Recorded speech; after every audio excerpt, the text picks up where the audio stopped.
for the people who are here live, and also for those of you who might not have been able to join and are watching this recording later, and those of you who are doing both, I want to deeply welcome you. Whether you cover whatever you are in the spectrum of race, nationality, culture, ethnicity, where you are in terms of your gender identity, in terms of your romantic or sexual orientation, in terms of your socioeconomic background, whether you have certain abilities or certain disabilities, your health condition. And if I haven't included an identity that you identify with, include yourself in. Come as you are. You are deeply welcome exactly as you are. Okay, so I want to start with that. And now I want to share what is this session. This is an 8-week course that's been condensed in an hour. And if any of you want to go deeper into both this conversation and create change in your life, as well as belong to a community of people where we can deeply interact with one another, I would totally invite you to join the course. And I'll be telling you more about it as we go to the end of this session. So what the session is about, I will be doing, offering you both mindfulness meditation, as well as some contemplative exercises. I will be gifting you with some practices to take into your life that can really make a difference in terms of reducing anxiety and feeling more at ease and in flow. I'm also going to be presenting a short talk, as you're hearing me talk right now. With that, I'd like to invite you to sit comfortably, and those of you who cannot sit, if you need to lay down or stand up, that's fine too. And allow yourself to either lower your gaze or close your eyes, starting by taking some really deep breaths, filling your lung fully, and then exhaling fully as well. Inviting you to do this 2 or 3 times, really with the intention of fully relaxing the body.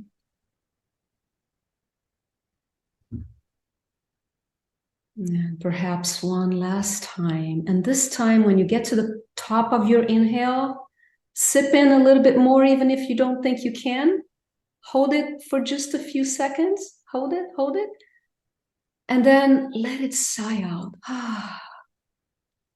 Really letting the tension dissolve in your body or from your body.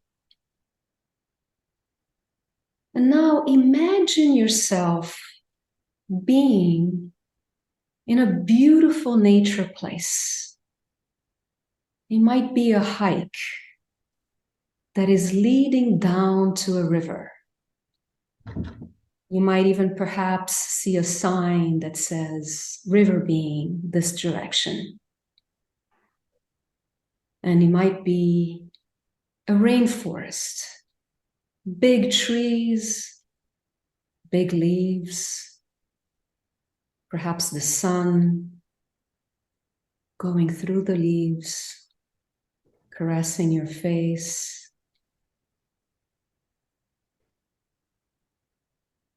And you find yourself just slowly and gently going down that trail.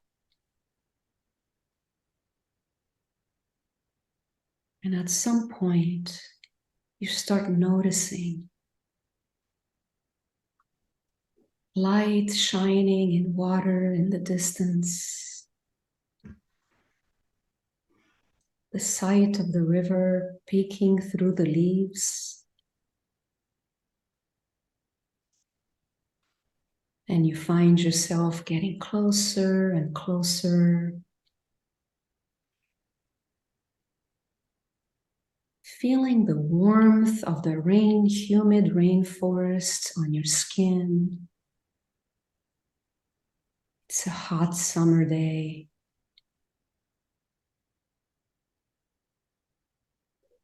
And when you get to the creek or the river, noticing the freshness of the water, even on the air. And you feel like if the river is inviting you in. Your warm, even hot body yearns to go into the river, slowly, gently entering, dipping your toes at first, then going down. You feel the water on your ankles and on your thighs, the refreshing sensation. And at some point, you feel called to immerse your body inside the river. Perhaps floating, belly up, noticing how does it feel to be refreshed by this liquid being.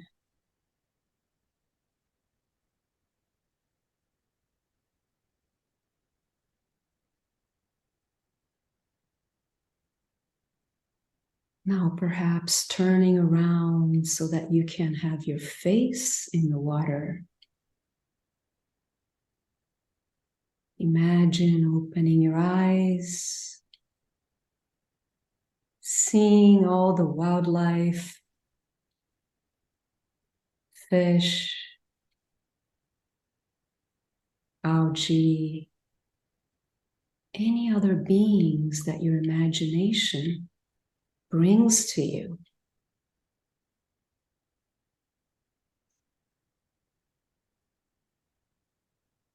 And you notice the current of the river is taking you with it, and you surrender to that river. At some point, it becomes so effortless, so pleasurable, that it feels like you yourself, being mostly liquid, you are becoming the river.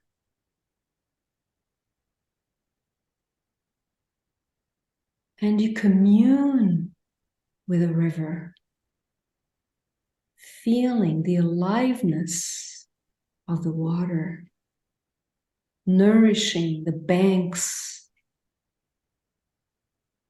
hydrating all these baby plants and trees that are growing on your sides, noticing the rocks and the boulders along the way. And even if there are obstacles, it feels easy and in flow to just let yourself go around those obstacles. They're just leading you a different way. Perhaps converging again in the same direction, or perhaps taking a completely new direction, and yet letting yourself be the river and be guided by the obstacles and the beings of the land.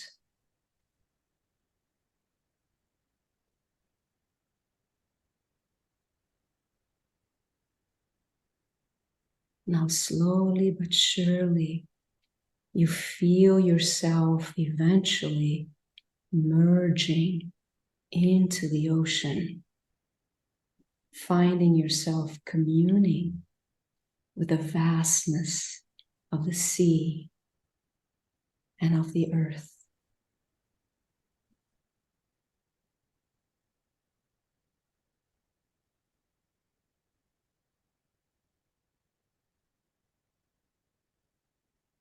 Now gently deepening your breath again. You might perhaps move your fingers, your body, your toes. Just inviting the animal of this human body coming back into the here and now, joining our community again, coming back to this room. So for those of you who might feel inclined, if you would like to gift us with a word or two, the prompt is, how do you feel? So deliciously relaxed. Beautiful, Helene. Dave, at ease. Beautiful. Nourished. Lovely. Peaceful and calm. Thank you, Trisha. Immersed. Thanks, Rajni. It's beautiful. All right. I'm going to jump right in on our main theme. A big question. Why do we feel anxious? It is so prevalent in our world today, isn't it? There are several reasons, and I'm going to start through evolution. Mother Nature has wired us with something that's called the negativity bias. And what that means is that, especially in the big old days when we used to run in the savannas in Africa, running from saber-toothed tigers or being threatened by all kinds of poisonous plants or cliffs, Mother Nature has really given us, in our reptilian brain, the capacity to react and to be in a place of vigilance to danger. So the negativity bias, it's been jokingly said that the brain is like Velcro for negative experiences, but Teflon for positive ones, right? So we already have that kind of wired in us. And the culture that we live in makes it a lot worse, because the story of our culture comes from centuries of colonization, where the mindset was of grabbing people and enslaving, grabbing lands, right? Grabbing property, conquering lands, conquering the earth, a place of extraction. It's very much we have been in a story of a dysfunctional kind of patriarchal way of being, right? That is something that leads to the lie of the solo self, as Dr. Dan Siegel likes to call it, the sense that we are fighting for ourselves, right? And really feeling disconnected from the rest of the world. The other thing our culture is really gives us is a giant advertising business industry worth trillions of dollars, where all of these ads are meant to make you feel like you're not whole, right? You need a product to feel sexier, to feel, or to be smarter, or to be like complete, or to like be cool, or whatever, fill in the blank, right? There is really that initiative of wanting to make you feel like you're not good enough. And my teacher and renowned Buddhist teacher, Tara Brach, calls it the trance of unworthiness. We all in the modern world kind of swim in the sense that we're not really 100% worthy. We have to prove ourselves. And so, given those things, plus the media industry with the fear-mongering messages, all of that, plus the algorithms from social media trying to hijack our attention, it's very challenging for us to be able to be at ease and to really let go of anxiety. Now, that being said, the formula that I feel has been the most powerful and has existed for thousands of years, really. So, indigenous peoples, wisdom traditions, really for thousands of years taught us the beauty and the power of mindfulness. And it's no wonder that mindfulness is being included in schools, in hospitals. The scientific world now has come up with thousands of studies that show that mindfulness is incredibly healing. And it's a practice that can bring us back to the present moment. So, a quick quiz on mindfulness. Jenny, if you could share the mindfulness poll, I'd like to just get a sense, all of us to get a sense of each other from 1 to 5, right? To really give us a sense of like, how is your mindfulness practice, right? We go playfully from what's that all the way that I'm all in a daily practice. So go ahead and let us know, where do you fit in? How do you identify yourself in that poll? So a few of you saying that you tried meditating but gave up. You're not alone. Many people try and give up. Many of you have said you meditate occasionally, and a few of you say, I'm all in with a daily practice. So as you can see, most of you, 66% of you, meditate occasionally. And what I'm hoping to do is by the end of this call, definitely by the end of the course, if you decide to join us, that you will be doing this as a habit, an ingrained habit. And we'll go into it some more. How do you define mindfulness? And it's important to say, there's a definition that I really like from Jon Kabat-Zinn that says, mindfulness is the awareness that arises when we pay attention on purpose in the present moment, non-judgmentally. And the reason why I want to share this with you, even though many of you probably already know this definition, is because those of you who might be inclined or have given up, or those of you who might do it occasionally but are not completely like in fully, oftentimes it's because the aspect of judgment is something that can be recurring. A very important part of mindfulness, not only for it to stick, but also for it to help you transform your own relationship to yourself and transform your relationship with others and the world, is by having that element of non-judgment, kindness, compassion, whatever you want to call it, right?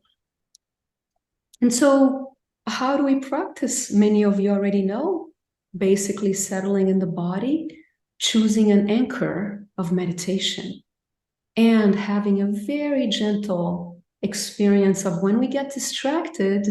It's kind of like training a puppy. We don't want to beat the puppy with a baseball bat, right?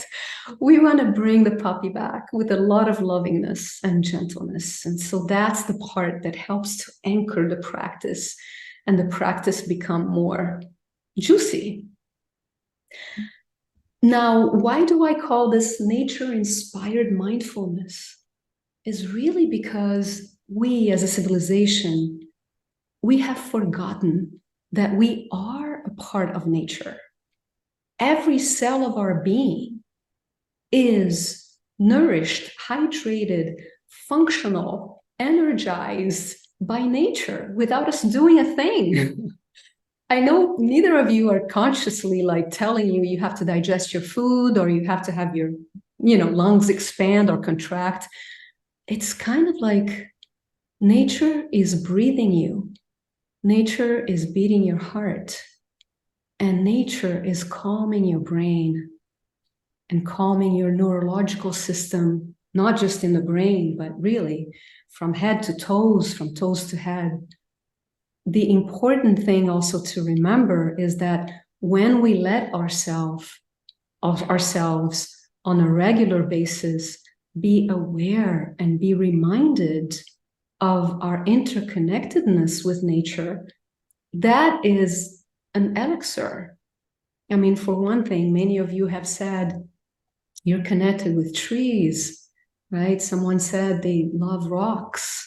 And it doesn't matter what being you feel connected to, but spending time in nature, I like to call it take a nature fix. There's actually a beautiful book that's called Nature Fix that really the author lays out the whole science behind why nature didn't only program us for the negativity bias, she also programmed us for ease and calmness and being delighted by seeing a sunset or being amazed at entering the ocean or a river.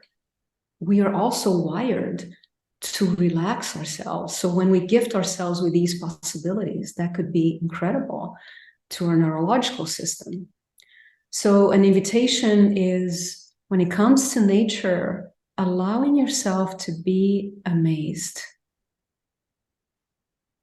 Allowing yourself to be amazed. And when we also realize that we are part of something so much bigger than ourselves, and it doesn't matter what religious background you might come from or what spiritual beliefs you might have, or even if you're completely atheist and all you believe is in science, well, quantum physics, actually quantum mechanics, has mathematically proven that was actually a slide, according to Dr. Dan Siegel. The first slide of the quantum physics conference very recently was quantum physics has proven the interconnectedness of everything. And that has been a knowing from most wisdom and indigenous traditions, right?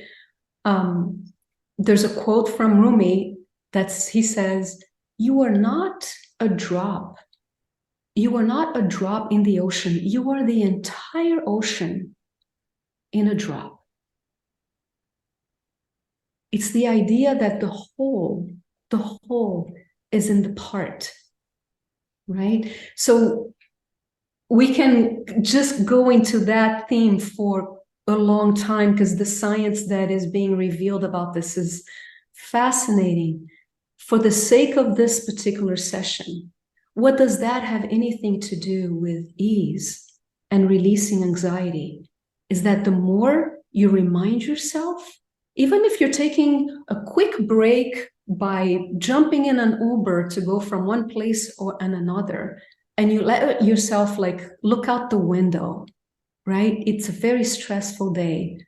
Allowing your gaze to go to a tree or the sky, and remember that you are in a vehicle that belongs to North America on this planet that's like swirling around the sun in this galaxy, allowing yourself to go really wide alone. It only takes you a minute to really realize, okay, this small problem that I've been obsessing about can be released if I just set my mind and remind myself, what story do I want to believe in, right? What do I want to bring into my life in terms of my daily basis to transform how I'm showing up in the world, how I'm showing up on my day and in my relationships with others. Now, something I'm really excited to share with you, the practices. I've kind of alluded to some of them, but let's kind of make it more concrete. And if you have pen and paper, please jot this down. Practice number 1, and this is for those of you who don't yet have a daily meditation. I really want to invite you to dive into the silence, even if it only means 10 minutes in your day, right? There are like 1,440 minutes every day, even if you just take 10 minutes. And the reason why anchoring this practice on a daily basis is so critical is because it's a habit that can rewire your brain. There are a lot of studies, right? Altered Traits is an amazing book that can actually show the proof, the scientific proof of how through neuroplasticity in the brain, your brain can get rewired. So allow yourself, you can't do 10 minutes any particular day, you're really like crazy over a particular deadline or lots, those things can happen. Then you do practice number 2. It's the STOP acronym.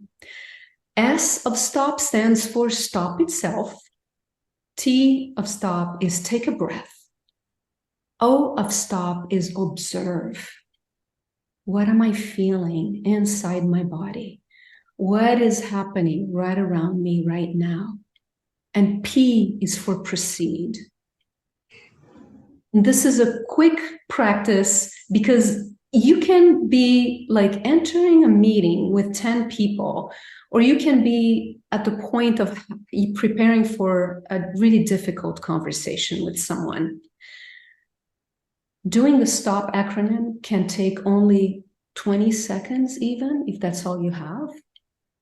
And it brings you back to, okay, what is my intention here? What is happening within me and around me, right? So STOP acronym is practice number 2. Practice 3, commune with nature. One of the practices that I offer in person most of the times, and nowadays I'm also offering it online, is nature therapy, also called forest bathing. And it's all about opening the senses. And people ask me, do you need to be in the wilderness to do forest bathing? Like, do you need to be in the forest to do forest bathing? And I'm like, no, you can even do it in a parking lot. You can do it from the comfort of your home, because it's about awakening the senses, really allowing yourself to commune with a nature being, which can actually be the vegetables that you're cutting for your salad, or the herbs that you might be smelling, or that rock that you have on your office table and desk. It can be that simple, right? It's the re-anchoring a sense of connection with beings of nature anywhere you are. In a parking lot, ideally you'd have a tree. You definitely have a view to the sky. So those are possibilities. Practice number 4, attract people, invite people in your life that are in this conversation, that are consciously pursuing mindfulness, connecting with nature, really. And the reason is because the sage Thich Nhat Hanh from Vietnam, he has this beautiful saying that we can see ourselves as just a drop of water, and one drop can easily evaporate. And when we are many drops of water and we commune together, right? It's the creation of the Sangha, as the word in Pali stands for community. All these drops come together and then they become a river, and the river leads to the ocean, right? So when you have other people supporting you, hearing you in community, it's really a beautiful thing. And that's another reason why I'm so inspired to be offering the course, is because I've done a lot of these courses in person, and the communal experience is amazing. And being able to do it online can also be incredible. And I felt like, why not bring people from all over the world, provided the time zone works for people, to join together and create a Sangha and support each other. One of the things I'd like to inspire you to do is to say, whether it's to say to yourself or write it down in a piece of paper, I commit to fill in the blank. Whatever practice. So I shared with you 4 practices, right? I commit to whatever practices you are ready to commit yourself to. Make that be fun. And I would love it if some of you might share it in the chat too. So you're sharing it with yourself. And the reason why it's important to share it in the chat is because you're having witnesses. We are your witness. And not because we're going to be like waving the finger at you. It's more because we are here to support you. We are here to cheer you on. And if you want to commit to any of these practices, or several of them, or all of them, that by itself will be creating ease in your life. I can guarantee you that. You commit to stop throughout the day. Fantastic, Donna. You rock. Susan says, I commit to 10 minutes of meditation. You go, Susan. That's beautiful. Stop and the communing with nature. Thank you, Peter. That's great. And what do we do when it comes to distractions and confusion? Because that's also a very big one when it comes to the barrage of information that we have every given day, whether it's through email or whether some of us are connected with social media for personal reasons or for business reasons. We can find ourselves, and just the busyness of modern life, right? The to-do list, it can be really sometimes overwhelming. The most powerful thing that helps people relieve confusion and get clarity is starting by being fully clear about the values that you hold in your life, the visions that you hold for your life, and your life purpose. So values, your visions, and your life purpose. Once you tend to these things, ideally on a daily basis, and some of the people that I've worked with, often what they like to do is, they like to use like different colors or crayons, and some people use that. Other people just use Post-it notes. Most people are inspired by the idea of making their dreams come true. They're inspired by the idea of making a difference in the world through their purpose, living passionately on purpose, and also really fulfilling their values, living life through their values. Writing these things down, whether it's on Post-it notes, whether it's on drawings. You might want to take pictures if you want to be really creative and then write on your pictures your values or your purpose. That can be really a beautiful practice. There's a particular hospice worker that has shared participating in the dying days of hundreds of people. And the one thing that she said was, there was one thing in common that most people regretted on their dying day was they did not live true to themselves. This realization really can ignite a sense of wanting to live life from a place of honoring what your purpose, your vision, and your dreams are. Because what's right for you is right for everyone else. So a contemplative exercise I'd like to invite you to do is to go out in nature and ask the beings of the land empowering questions. What are empowering questions? Instead of, some of the questions that we ask ourselves can be coming from a place of being a victim. Why does this happen to me? Or why such a such person did that to me, right? It's kind of ingrained in our culture, actually. Empowering questions is, what is the lesson that is here for me to learn? How can I grow from this experience? An empowering question might be, what is the dream of the earth for me today? With my genetic background, with my history, with my culture, with my abilities and talents and gifts and passions. A question that you would want to ask yourself, what would my life be like if I were totally aligned with my values, visions, and life purpose? Put it down on the chat. What would your life be like if you were to be totally aligned with your values, visions, and purpose? And those of you who might not be live, please write these answers down to yourself in a piece of paper. It can be incredibly beneficial. So what I'd like to do now, I'd like to share the screen. So this is basically the course. It's an 8-week course. It starts on October 11th and it ends on December 6th.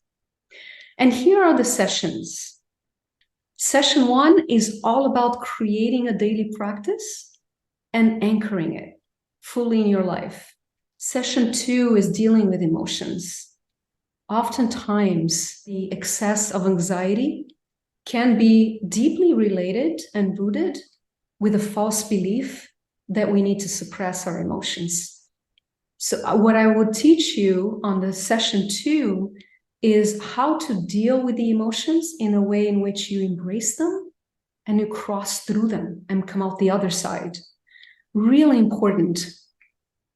Session 3, connecting and belonging. 4 is transcending the negativity bias.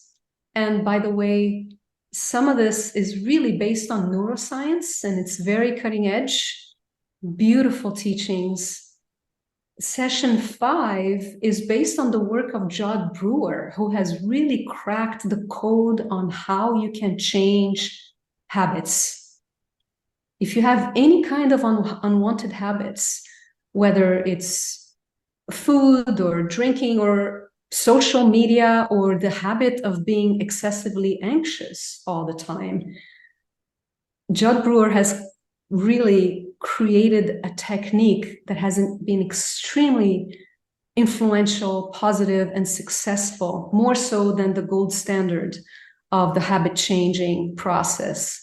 Making clear decisions will be the 6th one. Session 7 is revitalizing your purpose, which is a workshop that I just presented at Esalen a few weeks ago. Really beautiful work. Whether you are powerfully on purpose or whether you're completely unclear of your purpose, there's a way to really make it be clear and be energized. And session 8, I mean, I call it like a party opportunity because it's really bringing it all together, having people share experiences, how their lives have been changed in the past 8 weeks. And we're really helping to bring and create a sense of community. And the community can and will hopefully be lasting even beyond these 8 sessions. One of the things that came out of my doing these kind of processes with another teacher is I have an accountability buddy that we've been like on connecting with each other once a week for 7 years now. And that by itself has been transformational for me and for her. So the bringing it all together is also an opportunity to have you all find an accountability buddy moving forward from here. What I'm doing today, and for those of you who are also watching the recording, is I'm offering a 20% off. And so Jenny, if you don't mind sharing that, there's a code that you can enter. It's valid until Sunday. And I'm only offering this code and this opportunity for the people who are either live or watching this recording, hopefully until Sunday, so that you can take advantage of this and join the course. And so I know that there are a few of you that have already signed up, and I want to just take a moment to say bravo and brava for those of you who are on the call who have signed up. I'm really excited and delighted that we're going to be doing this work together. And if there are any of you that are maybe on the fence, if this resonates for you, whether that's something that you are ready to gift yourself with, because if it resonates, right, and this is something that we'll be dealing with in the decision-making study, our bodies tell us what's true and what's right, the right direction. After our minds have investigated all of the rational aspects of things, which is really, the mind is the servant, right? But our bodies and our hearts and our spirits, they know. There's an intuitive knowing. So I want to encourage you to look at this from a place of, what is my inner knowing? Am I supposed to have this class? And it has to be, of course, I believe in win-win situations. It's one of those things that it's like, if it is for you, I would love to have you on the course. Because if you're excited about joining and you're excited about transforming your life, then you're taking charge powerfully. And that's the only way we can change ourselves, is by taking charge powerfully to an opportunity or something that we know will be good for us. And I say this with conviction because I have seen it over and over and over again for years when I work with people who send me messages that say, wow, I am a different person, or my life has changed in X, Y, or Z kind of ways, or my heart has softened, or whatever else. I mean, there are many ways, and fill in the blank for yourself. What is it in your life that you might be wanting and yearning to transform? And that's an opportunity, right? Ancient teachings backed by modern science, right? So I really want to invite you. You get a chance for the 20% off. And I want to say, those of you who are really struggling financially, this is how committed I am to not only give this as an opportunity to everyone, but also to have a diverse group of people. I'm offering 90% off. So people only pay 10% of the course. If they either have a hardship, it's some kind of hardship, so I'm calling it hardship scholarship. If you are struggling with making ends meet, with basic needs, absolutely take advantage of the hardship scholarship. And if you are a person of color, maybe having some challenges with bills or finances are not flowing for you, take advantage of the BIPOC scholarship. I really, really want to encourage to take those opportunities if that's something that you need. So for those of you who are watching the recording, I just want to send many, many blessings. I hope you get to join us in the course. Thank you so much for joining the call. It's been a pleasure to connect and share with you.